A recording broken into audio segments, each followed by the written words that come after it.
Contestant number 8, Toastmaster TMSChari. Title of the speech is The Rooster. The Rooster, Toastmaster TMSChari.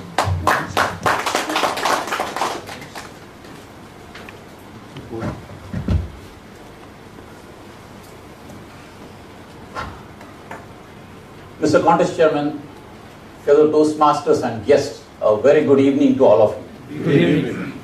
Until a couple of years ago in Jubail, we used to get fresh live chicken in the shops. There were stacks of cages in the shop, and the seller used to take out chicken, kill it, deskin, and cut according to the requirements of the customer. One day, while I was waiting for my chicken to get ready, I noticed that the seller had forgotten to close door of one of the cages. And I was astonished to see that none of the chickens in that cage even attempted to come out. They had seen their colleagues being taken away and cut to death, and still thought of escaping was not coming into their mind. These chickens are grown in factory. From the time they hatch until they are cut, they live in a box. Their flesh grows to 1.5 kilo, but their mind does not grow at all, to the extent that it doesn't even sense the oncoming death. The domestic chicken, on the other hand, are completely different. In our house in village, we have a box where chickens are sheltered. Somebody from the house comes every day morning, opens the door and releases the chicken into the surroundings. The chickens go around, eat what they want, they play among themselves, they play with the cattle and the dogs and the cats, and even sometimes with the children. And when the sun sets, they come back to the same box. And someone from the house comes again, closes the door. These chickens spend their day into this exciting world, and in the night they stay protected. I remember when I was a teenager, one of my uncles wanted to sacrifice a rooster for a ritual. But he was vegetarian, so he did not have the chickens at home. So he purchased a healthy young rooster from market.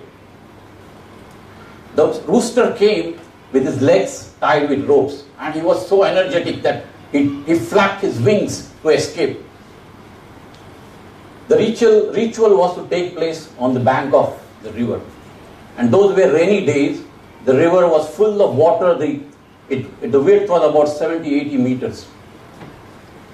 In the evening, the ritual took place, and to my surprise, my uncle untied the legs of the rooster and set him free. I asked him, "Uncle, you have paid money for that rooster. How come you are setting him free?" He said, "I am a vegetarian. I don't want to eat. If you want, you go and catch the rooster and have a feast." So I told my accompanying colleagues, "Let's go and catch the rooster." So we ran behind the rooster. The rooster was running ahead of us. The two parties were running, but the intentions were different. We were running for the feast, but that poor rooster had just come out of death threat, and he didn't want to get into the next one. So we ran behind him. He went to the bush. We shook the bush. He jumped into another bush, and this continued for a few minutes until four of us started sweating even on that chilly evening. I said, "Let's have a break for a few minutes and relax, and then we'll try again." In the meantime, the rooster went and stood next to the water. So I noticed. I said, "Let's go. Now we have a much better chance to catch that rooster." But because on the other side there is water, so we said, "We'll encircle him from this side." So we approached the rooster. I approached, and I extended my arm to catch that rooster. And the rooster jumped into air. He stretched his wings as high, as far as he could, and pushed the air underneath the wings.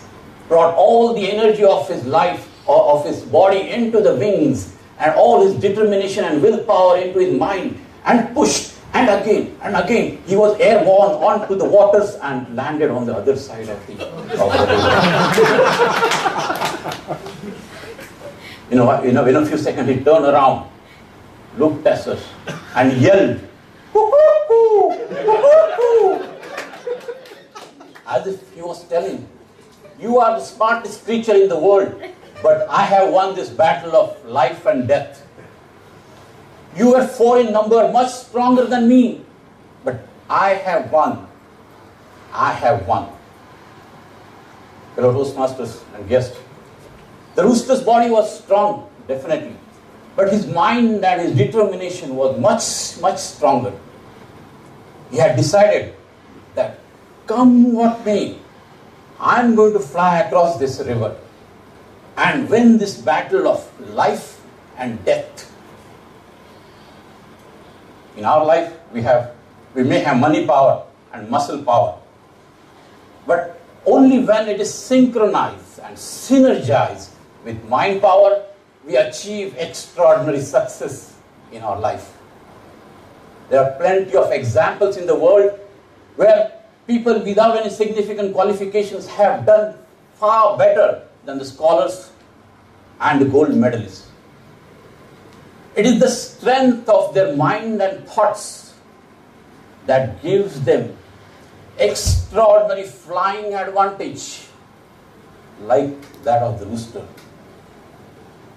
And then we get to hear, "Cuckoo, cuckoo, cuckoo."